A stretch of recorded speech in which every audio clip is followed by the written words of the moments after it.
그 에베소에서 2년 동안 머물면서 복음을 전하고 그래서 복음을 전했는데 그 복음을 어떻게 열심히 전했는지 아시아에 있는 모든 사람들이 듣더라 그랬어요.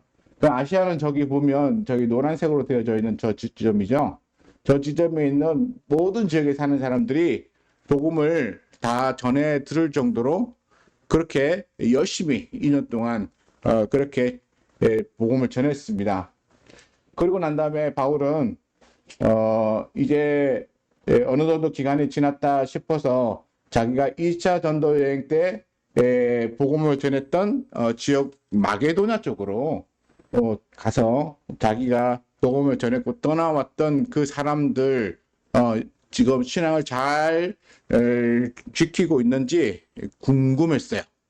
그래서 그 신앙이 궁금한 바울이 가서 그들을 이제 만나보려고 계획을 세웠습니다.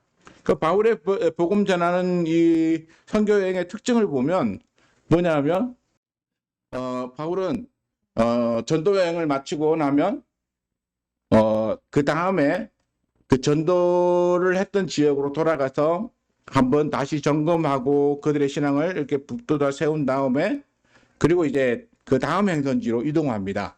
1차 전도여행을 마치고 2차 전도여행을 갈 때도 바울은 먼저 복음을 전했던 이 뭐 여기 보면 루스드라나 뭐 또 실루기아나 저는 비시디의 안디옥이나 여기를 들르고 그다음에 바울이 이제 원래 아시아로 가려고 했는데 성령이 못 가게 막아서 그리고 비디니아로 가려고 했다가도 막혀서 그리고는 이제 드로아에서 마게도냐로 건너가죠. 그러니까 2차 전도 여행 때도 보면 먼저 1차 전도 여행했던 지역을 돌아보고 난 다음에 2차 전도 여행을 갑니다. 그리고 이제 2차 전도 여행을 이제 마게도냐에서 그다음에 저기 고린도 지역까지 복음을 전하고 그리고 돌아와서 다시 예루살렘에서 복음을 한 후에 3차 전도 여행을 갈 때에도 바울은 이제 1차 전도 여행 지역을 다시 한번 돌아봐요. 그러니까 전도 여행을 할 때마다 이전에 복음을 전했던 지역을 꼭 한 번씩 돌아보죠. 그리고 난 다음에 바울의 주된 목적지가 어디였냐면 에베소였어요. 3차 전도 여행의 주요 목적지는. 그래서 에베소에서 오랫동안 2년 뭐 2년이라고 하지만 여기서 보면 아마 그보다도 더 많은 기간 동안 이 에베소에서 복음을 전했던 것 같아요. 그리고 그렇게 복음을 전하고 난 이후에 바울은 오늘 본문에도 보면 21절에 보면 이렇게 말하죠. 이 일이 있은 후에 다시 말해서 마술사들이 이제 자기의 마술 도구를 버리고 그리고 이제 성령의 힘을 입어서 믿음의 사람으로 돌아오는 이 일이 있은 이후에 바울은 이제 에베소에서 어느 정도 사역을 마쳤다 싶으니까 다시 마게도냐와 아가야 지역으로 건너가기로 작정을 했어요. 그리고 난 다음에 다시 최종적으로는 예루살렘으로 돌아가야겠다. 이렇게 그래서 이제 마게도냐와 아가야 지역은 전도를 하기 위한 목적으로 건너가는 게 아니고 이미 전도해서 세우는 교회를 돌아보기 위한 목적으로 그렇게 건너가는 것이었죠. 그렇게 해서 계획을 세우고 난 다음에 나중에 최종적으로 내가 예루살렘으로 돌아갔다가 나중에 4차 전도 여행 때는 로마 쪽으로도 내가 한번 가봐야지 이러고 보면 사도행전에 보면 이미 로마에 대한 전도 여행을 계획을 세워놓고 있는 것을 볼 수 있습니다. 그리고 난 다음에 자기는 아시아에 얼마 동안 더 남아 있으면서 자기를 돕는 사람인 디모데와 에라스도는 마게도냐 지역으로 배를 타고 건너 보내요. 쭉 건너가서 너희가 먼저 가 있어라. 그리고 그 교회들을 내가 가기 전에 너희가 가서 먼저 교회들을 이렇게 돌아봐라 라고 부탁을 하고 바울은 에베소에서 조금 더 머물러 있게 됩니다. 오늘 우리가 보는 본문에 이제 나타나는 주요 사건은 바로 이렇게 디모데와 에라스도를 보내고 난 이후에 바울이 에베소의 교회에 조금 더 남아있는 동안에 일어나는 일인데요. 근데 그때쯤에 23절 보니까 어떤 일이 벌어졌냐면 적지 않은 소동이 일어났다. 그 적지 않은 소동이 뭐냐? 24절에 보니까 데메드리오라 하는 어떤 은장색이 은으로 아데미의 신상 모형을 만들어 직공들에게 적지 않은 벌이를 하게 하였더니 이렇게 말해요. 이 데메드리오라고 하는 유명한 은으로 이렇게 뭔가를 만드는 사람인데 이렇게 우상을 만드는 사람인 것이죠. 근데 이 사람이 이 우상 만들어서 팔아서 많은 돈벌이를 했어요. 그리고 이 우상을 만드는 이제 직원들이 굉장히 많이 있었나 봐요. 그들에게도 벌이를 많이 하게 해줬다라고 하는데 어떤 거냐면 제가 보여드릴게요. 보면 저게 아데미 향이에요. 에베소의 아데미. 저 아데미가 가지고 있는 것은 풍요와 다산의 신이에요. 풍요와 다산. 다시 말해서 저 신을 섬기면 풍요롭게 되고 부자가 되고 그다음에 자녀를 많이 낳아서 자손이 번창한다라고 하는 의미예요. 보면 좀 특이하죠. 지금 이게 이 가슴 이게 배 쪽에 뭔가 이렇게 둥글둥글한 게 이게 여러 개가 이제 달려 있는데 저게 유방이에요. 젖가슴이에요. 젖가슴이 저게 총 몇 개인지는 안 세어봤는데 굉장히 많이 달려 있어요. 그래서 젖을 많이 먹이는 것은 다산을 의미하는 자녀를 많이 낳아서 다산을 의미하는 거고 여기 보면 여기 그 배 아래쪽으로 뭔가 이렇게 모양이 이렇게 나타나 있는데 저 모양이 자세히 보면 성녀라고 해요. 성녀. 그 성전에 거하면서 아데미를 섬기는 여자들이에요. 그래서 상반신만 이렇게 조각되어져서 저기 붙어져 있기 때문에 멀리서 보니까 무슨 소나 뭐 짐승처럼 보이는데 여자들의 상이에요. 그래서 아데미 성전에서 무슨 일이 벌어지냐면 이 성녀와 잠자리를 같이 하면 아데미로부터 복을 받는다 라고 하는 것에서 이 아데미를 섬기는 이 성전이 예전에는 이런 그런 매운 불로 그렇게 사용되었던 곳이에요. 그래서 이제 아데미는 풍요와 다산의 신이기 때문에 풍요와 다산을 섬기는 신이 이 에베소에서는 엄청나게 큰 신으로 섬김을 받고 있죠. 그리고 이쪽은 실제로 지금 존재하지는 않고 이미 무너져갖고 지금 기둥만 남아 있는 것에 대한 그 상상으로 복원시켜 놓은 이제 그림이에요. 그 아데미 신전이 이렇게 생겼었는데 이게 다 무너졌다라고 하는 것이죠. 이렇게 생긴 성전에서 이 아데미 여신을 섬기면서 살고 있던 이 에베소 사람들 그리고 요런 아마도 이거와 똑같은 것을 만들어서 팔았는지 아니면 또 다른 것을 만들어서 팔았는지는 정확히는 알 수 없지만 이게 아데미 여신 상이니까 여기 보면 이 데메드리오라고 하는 이 연장색 하는 사람이 은으로 신상을 만드는 이 사람이 아데미의 신상 모형을 만들어서 팔았기 때문에 아마 이러한 은으로 만든 지금 이거는 보니까 은으로 만든 건 아니에요. 근데 은으로 이렇게 신상을 만들어서 팔아서 굉장한 이익을 남기고 있는 것을 볼 수 있습니다. 그런데 문제는 뭐냐면 바울이 이 에베소에 가서 많은 사람들에게 복음을 전하는 과정 속에서 뭐라고 전했냐면 사람의 손으로 만든 것은 신이 아니다. 참신은 사람의 손으로 신상을 만들거나 형상을 만드는 것이 아니라 오직 하나님은 우리 하나님은 아무 형상이라도 만들지 말라고 말씀하셨고 그리고 우리 하나님은 그렇게 사람의 손으로 우상을 만들어서 그렇게 섬기는 신이 아니다 라고 하면서 복음을 전했죠. 그리고 또 그렇게 사람의 손으로 만든 어떤 조각품에 대해서는 그것은 그 안에 신이 있는 것이 아니다라고 그렇게 복음을 전하는 과정 속에서 그런 말을 분명히 했을 것입니다. 왜냐하면 바울은 그러한 것에 대한 분명한 믿음을 가지고 있었기 때문에 그래서 에베소에서도 사람들에게 복음을 전할 때 사람의 손으로 만든 것은 신이 아니다. 그러니까 아데미의 신상을 들고 아데미에게 소원을 비는 것은 아마도 이루어지지 않을 것이다. 뭐 이렇게 아마 전했던 것 같아요. 그러니까 이 데메드리오라고 하는 사람이 위기의식을 느꼈습니다. 무슨 위기의식이요? 아, 이렇게 하니까 우리가 만들어서 그동안 팔았던 은신상들이 이제는 잘 안 팔린다. 잘 안 팔리죠. 왜냐하면 에베소 사람들이 예수 믿기 전에는 너도 나도 이렇게 은신상 하나를 집에다 모셔놓거나 아니면 가지고 다니면서 틈을 나면 은신상을 보고 거기다 소원을 빌고 기도했었는데, 그런데 바울이 복음을 전하고 나니까 사람들이 이건 신이 아니래. 그래서 내려놓고 더 이상 안 가지고 다니니까 안 팔리기 시작한 거죠. 그러니까 데메드리오라고 하는 은을 가지고 신상을 만들어 파는 사람의 입장에서는 위기가 온 거예요. 매출이 줄어든 거예요. 그러면 수많은 사람들이 자기와 함께 은신상을 만들어서 적지 않다는 얘기는 약간의 어떤 소극적이지만 굉장히 많은 돈을 벌었다는 것이죠. 굉장히 많은 돈을 벌어서 그 일을 하는 사람들과 함께 보면 25절에 이렇게 나오죠.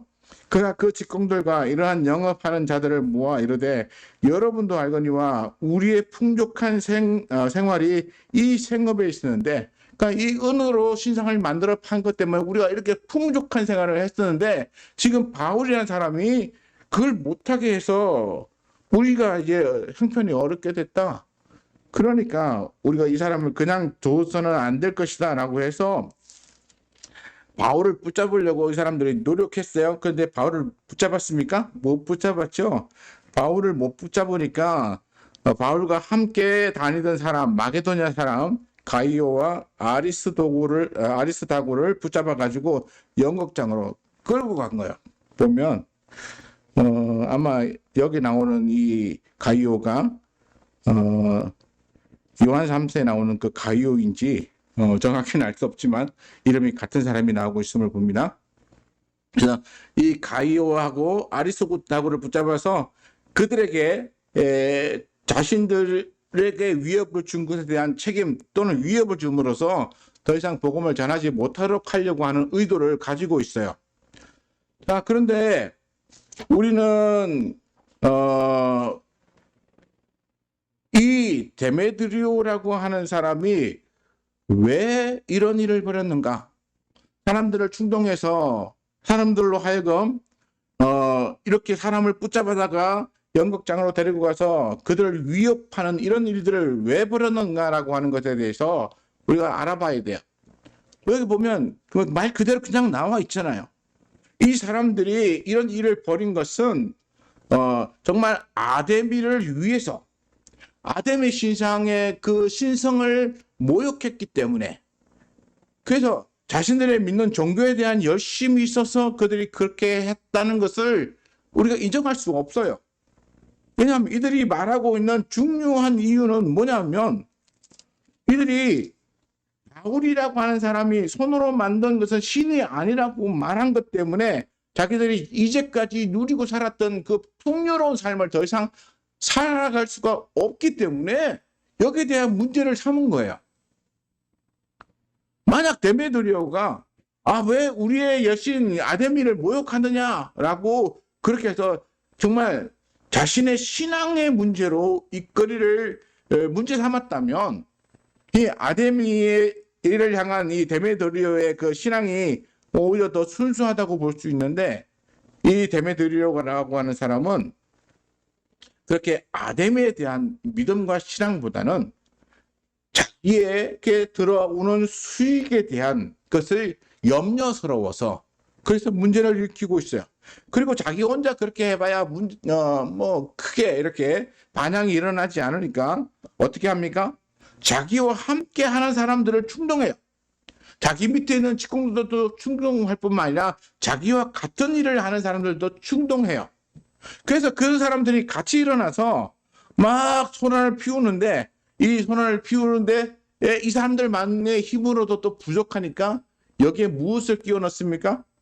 이제는 아데미라고 하는 여신에 대한 신성에 관한 것을 마치 모욕한 것처럼 그렇게 해서 문제를 삼아요. 27절에 가면 우리의 이 영업이 천해질 위험이 있을 뿐 아니라 큰 여신 아데미의 신전도 무시당하게 되고 온 아시아와 천하가 위하는 그의 위험도 떨어질까 하노라 라고 하면서 자기의 이익 때문에 생긴 문제에서 이제는 마치 아데미의 신성의 문제에 위협을 가하고 있는 것처럼 이렇게 방향을 전환시켜 버리죠.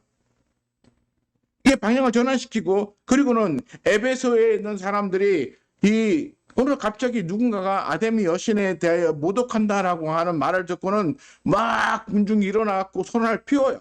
그리고 28절에 보면 이 말을 듣고 분노가 가득하여 외치려되 크다 에베소 사람의 아데미여 이러면서 온 시내가 막 일어나서 소동을 벌이는 거예요.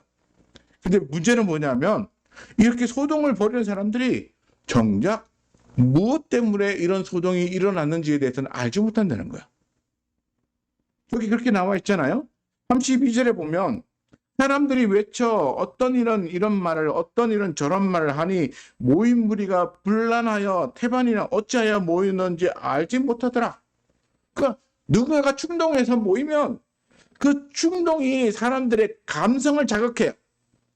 그러니까 이성에 합리적으로 논리적으로 이렇게 왜 무엇이 잘못됐는지를 따지는 게 아니고 사람의 감성을 자극하는 거야.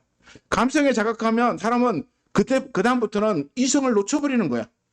이성을 놓쳐버리고 나면 자기가 왜 무엇 때문에 분노했는지를 잊어버리는 거야. 그리고 무조건 어떤 특정한 단어 몇 개에 자기의 감정이 사로잡혀가지고 거기에 막 소리치고 그런데 그런 한 상황 이후에 실제적으로 무슨 이득이 있는지 또 어떠한 결과를 만들어내야 되는지에 대한 대책은 하나도 없이 그냥 소란만 일어나는 거야. 근데 이러한 소란이 사도행전에 또 한 번 있었죠. 우리 사도행전 16장에 가면 바울이 귀신 들린 여종을 고쳐주는 이런 사건이 있었어요. 귀신 들린 여종의 그 귀신 때문에 점을 쳐서 그 주인에게 아주 이렇게 많은 이득을 가져다 주는 여종이 있었는데 16장 19절에 보면 그 얘기가 나옵니다. 여종의 주인들은 자기의 수익의 소망이 끊어진 것을 보고 바울과 실라를 붙잡아 장터로 관리들에게 끌어다가 그리고는 상관들에게 이 사람이 우리가 받을 수 없는 아주 요란한 이상한 걸 전한다라고 그렇게 말을 하죠. 근데 이 사람들이 이 바울과 실라를 끌고 간 중요한 이유는 받지 못할 이상한 풍습을 전하는 게 중요한 게 아니었어요.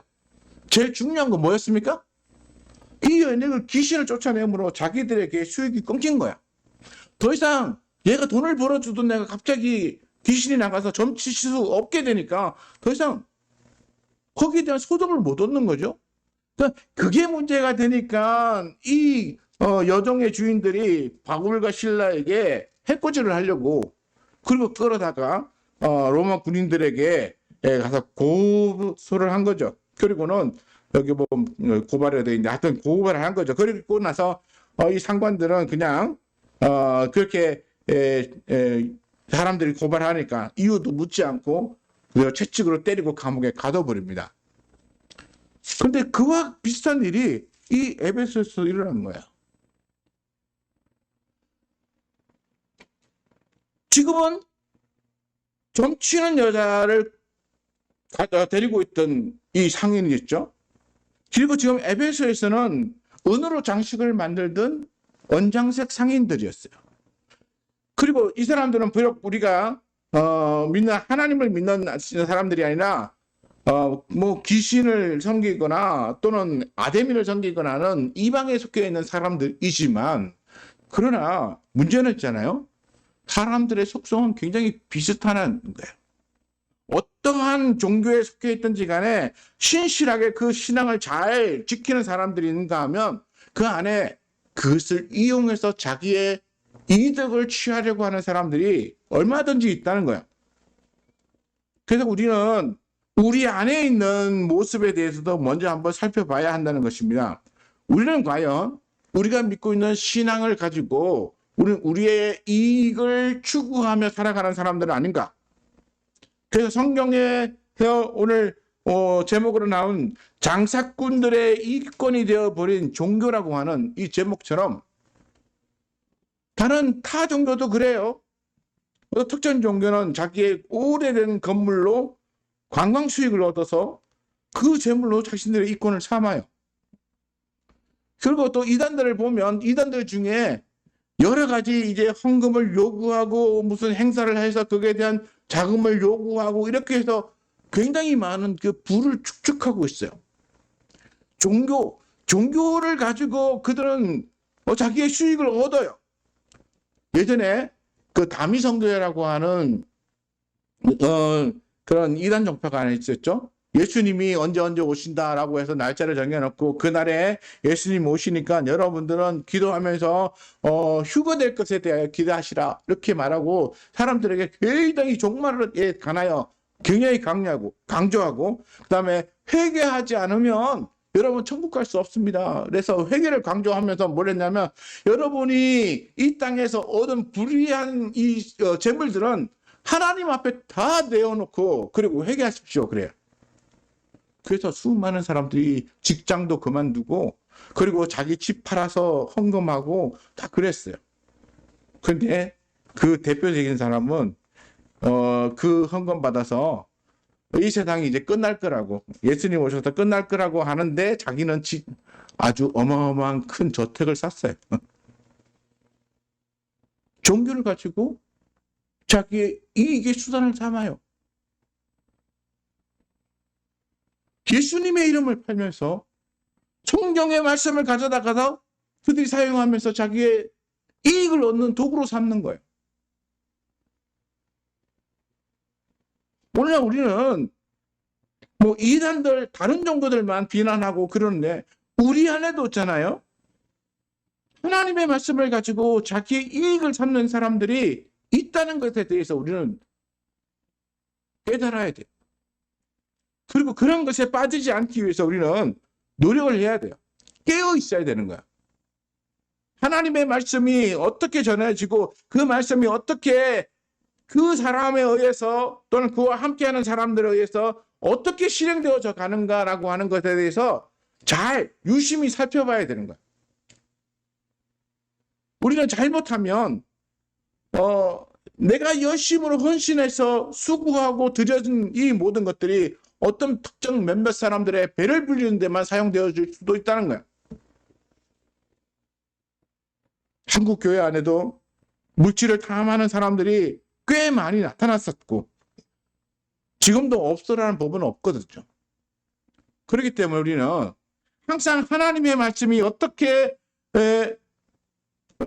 전파되고 또 각 사람들에게 어떻게 적용되어지고 그 사람이 하나님의 말씀대로 어떻게 살아가는지에 대한 것에 대해 우리가 살필 뿐만 아니라 그것을 전하고 가르치는 자의 삶에 대해서도 우리가 한번 살펴봐야 돼요.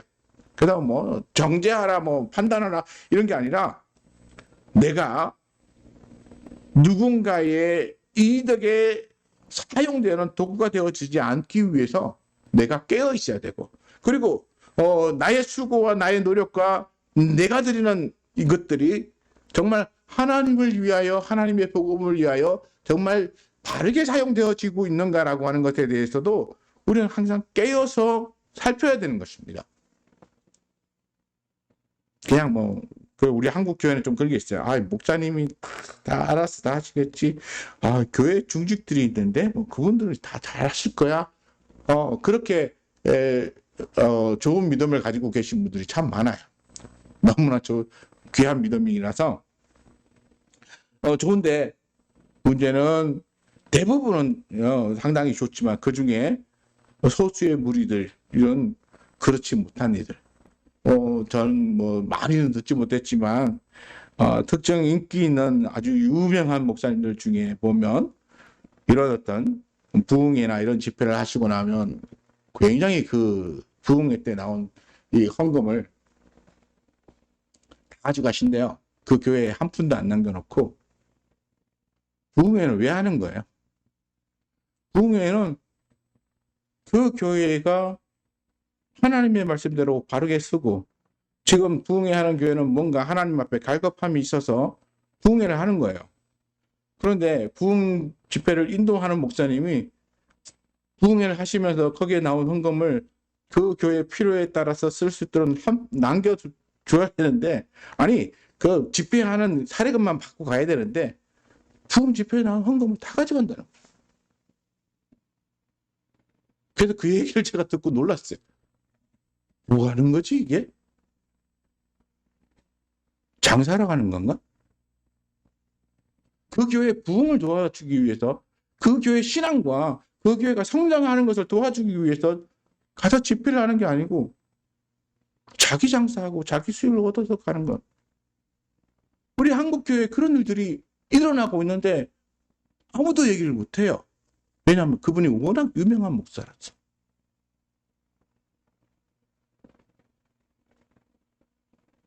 지금 에베소에서 일어난 일들이 오늘 우리 한국 교회도 일어나고 있다는 거예요. 다른 종교, 다른 타 종교나 이단 종교 그 말하지 않고 우리 안에, 내 안에, 내가 섬기고 있는 이 공동체 안에 이런 일들이 벌어지고 있다는 것에 대해서도 우리가 한번 심각하게 생각해 봐야 돼. 왜 하나님의 말씀이 누군가의 이익을 얻게 하기 위한 도구로 사용되어지는가? 왜 하나님의 말씀이 특정 사람의 욕심을 채워주는 도구가 되어지는가? 왜 성도들의 이 순수하고 진실한 신앙과 헌신의 어떤 특정한 사람에 집중되어져서 그 사람의 욕심을 채우는 그런 수단이 되어지는가? 정말 이렇게 가고도 한국교회가 하나님 앞에 바르다고 우리가 말할 수 있는가? 뭐 제가 깨끗하고 선하다고 해서 말하는 게 아니라요. 저뿐만 아니라 한국에 있는 모든 목사님 그리고 모든 성도들이 정말 우리는 하나님 앞에 진실하고 바르게 가고 있는가? 특정한 욕심에 의해서, 특정한 이익에 그 충동에 의해서 내가 끌려가고 그들의 도구로 사용되어지고 있는 것은 아닌가?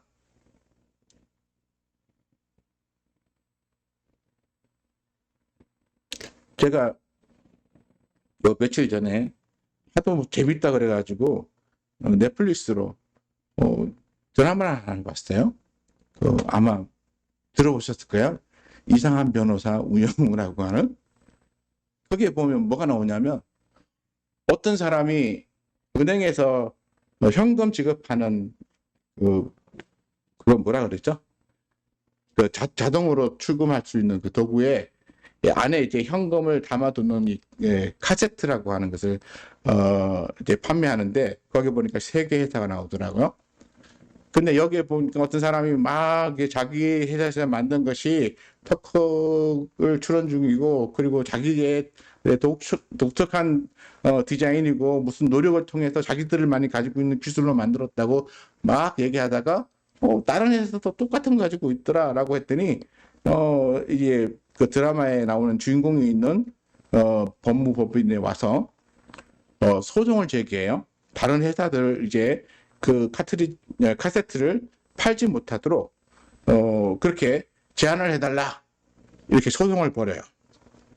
그리고는 이 소송을 벌이는 과정 속에서 이제 변호사들을 이제 좀 속이고, 그리고는 자기들의 이익을 얻기 위해서 하는데, 먼저 이것을 개발했던 회사가 있었는데 그 회사가 자기들의 제품이 너무 괜찮다고 해서 너무 서두르는 바람에 나중에 다 문제가 생겨서 그걸 반품해주고 또 환불해주고 하느라고 회사가 하나 망한 회사가 있는데, 그 망한 회사의 제품을 이 사람들이 쓰고 있었던 거예요. 그런데 그 회사의 제품이 다 폐기돼 버리고 없다라고 하는 사실을 안 이 사람이 소송을 건 거예요. 그리고는 이제 변호사들과 자기들 제품이 얼마나 자기들의 수고로 해서 만들어졌는지 아느냐 그렇게 말하고 소송을 하고, 그 다음에 제품을 개발한 사람을 법정에 전용시키는데, 이 사람은 진짜 보니까 제품을 만든 사람이 아니고 연극을 했던 사람이었는데, 실제로 그 요 재판정에 가서도 똑같이 연극을 한 거예요. 자기가 이 제품을 개발하기 위해서 뭐 어떻게 하면 뭐 눈물로 호소하면서 사람들의 마음을 움직이는 그런 역할을 했어요. 그리고 이제 가처분이라고 하는 것을 이제 판결을 받았죠.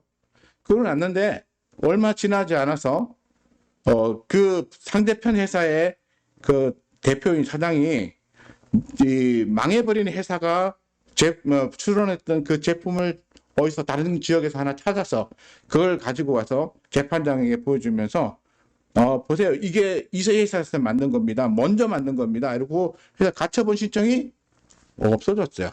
취소되어 버렸어요. 그런데 이 소송을 건 사람은 변호사들이 미안하다고 져서 어떻게 괜찮겠냐고 했더니 괜찮다고. 어차피 가처분 신청되어져 있는 기간 동안 우리는 다른 은행들과 계획을 다 했고, 그리고 지금 상대편 저 회사는 이제 계약이 다 끝났기 때문에 자기 제품을 어디 가도 계약할 데가 없을 거라고 그러면서 갔어요. 그 드라마상에서 이제 그 변호사와 법무부인가 변호사는 그 소송을 건 의뢰인에게 최선을 다해서 그 사람이 이길 수 있도록 도와줬는데 이 사람은 처음부터 속이고 들어와서 가처분 신청의 기간에 잠깐만이라도 잡히면 자기는 그 사이에 물건을 다 팔아버리고 나면 그러면 상대편 회사는 망하고 자기는 이득을 얻을 것이라고 하는 계산이 이미 다 선 다음에 들어와서 그걸 버렸던 거야. 그리고 그 변호사들은 최선을 다했는데 문제는 이 속이는 사람에게 이용당해서 결국에는 자기의 모든 수고와 최선을 다한 것들이 어떤 거짓하는 사기꾼에 이용당하고 말았어요. 그 드라마를 보면서 뭐 세상이 원래 그런 건 알았지만 또 한편 그렇더라고요. 누군가 특정한 사람들의 몇몇 수고가 그렇게 순수하게 열정적으로 그렇게 하는 그 수고가 어떤 사람들에게 그 거짓과 욕심을 채워주는 그런 어떤 도구로 사용될 수도 있겠구나. 그래서 누군가는 그렇게 사람을 속이고 그리고 자기의 이득을 취하고 난 다음에 그리고는 배짱 부리고 그리고는 뭐 이미 이득을 다 취했으니까 뭐 아무 이제 필요가 없다, 소용이 없다, 뭐 이런 식으로 그렇게 살아가는 사람들이 있구나. 그래서 그 드라마를 보고 난 후에 좀 그런 생각이 들었어요. 사람을 이렇게 기만할 수도 있고 또 누군가의 순수한 헌신과 열정도 이렇게 누군가의 욕심으로 채워져서 사용되어질 수도 있고 이미 재판이 그렇게 났고 결과가 그렇게 났기 때문에 더 이상 그걸 돌이킬 수가 없는 거야. 아무리 억울하고 아무리 분통이 터져도 돌이킬 수가 없는 상황이 되어버리는 거야. 오늘 우리도 우리가 믿고 있는 순수한 신앙이 누군가에게 욕심을 채워주는 도구가 되거나 이용의 수단이 되지 않도록 우리는 깨어 있어야 할 것입니다. 언제나 항상 하나님의 말씀 가운데서 순수하게 깨어 있으되 그 하나님의 말씀을 가지고 사용하는 사람들에게 대해서도 우리는 의심하라는 게 아니라 우리는 주의 깊게 잘 관찰해 볼 필요가 있다는 것입니다. 왜냐하면 여기 있는 에베소 교회에 이 아데미 신에 대한 신앙을 이용해갖고 에베소에 있는 사람들을 충동해서 자기의 이익을 취하려고 하는 데메드리오 같은 사람이나 그다음에 귀신 들려서 점치는 여인에게 귀신이 쫓겨난 것 때문에 자기의 이득을 얻지 못하게 된 그 주인이나 마찬가지예요. 다 자기의 이익 때문에 이런 일을 벌이는 거예요. 자기의 욕심 때문에 이런 일을 벌이는 거예요. 자기들이 믿는 신앙 신조차도 자기들의 이익의 도구로 삼는 사람들이 얼마든지 있다는 거예요. 그냥 하나님, 우리가 믿는 하나님, 뭐 하나님이 무서웠다면 아마 이 세상에 죄 짓는 사람이 하나도 없겠죠. 그냥 하나님의 이름으로 자기의 이득을 삼으려고 하는 사람들이 있다는 거예요. 그래서 우리 자신부터 하나님을 나의 이득의 도구로 삼지 않아야겠지만, 그러나 우리 주변에도 그렇게 자기의 이익에 대한 도구로 삼아 버리는 그런 사람들이 저나 여러분을 이용하지 못하게, 적어도 저나 여러분을 이용하지 못하도록 해야 한다는 것입니다. 저도 뭐